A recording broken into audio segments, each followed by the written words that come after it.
De la nouvelle révolution de l'intelligence artificielle censée nous permettre d'avoir à la fois un professeur, un patron dans notre poche. Oui, en effet, le nouveau ChatGPT 5 n'est plus un simple assistant. En fait, c'est maintenant un collègue virtuel, omniscient, qui tape plus vite, argumente mieux et prend jamais de pause café. Et mine de rien, il commence à avoir plus de mémoire que nous, il a plus de répartie que notre beau-frère et il peut être plus patient qu'un moine tibétain quand il veut. Donc la vraie révolution de ChatGPT 5, c'est en fait, ce n'est pas sa puissance de calcul ou ses capacités multimodales ou sa finesse d'argumentation. C'est son incroyable talent pour vous faire croire que vos idées sont brillantes juste avant de les reformuler pour que cela ait enfin de l'allure.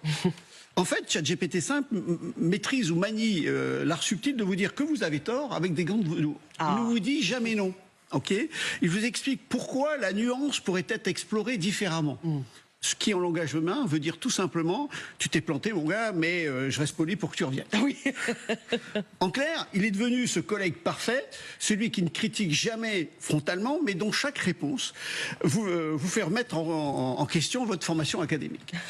Officiellement, ChatGPT 5 n'a pas d'opinion, mais officieusement, il a lu toutes les opinions, les a classées, synthétisées et vous les sert dans l'ordre qui maximise la probabilité que vous soyez d'accord. En fait, c'est de la diplomatie algorithmique. Il y a un peu d'ONU, il y a un peu de consultants en communication et beaucoup, je ne veux pas d'ennui avec les modérateurs d'OpenAI. Notre futur dilemme est le suivant. Sera-t-il notre partenaire ou notre futur patron ?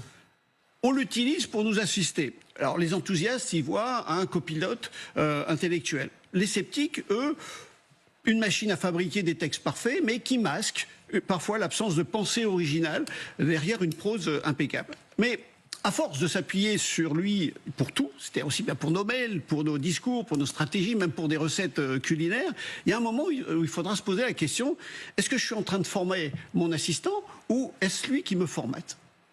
La question est en suspens.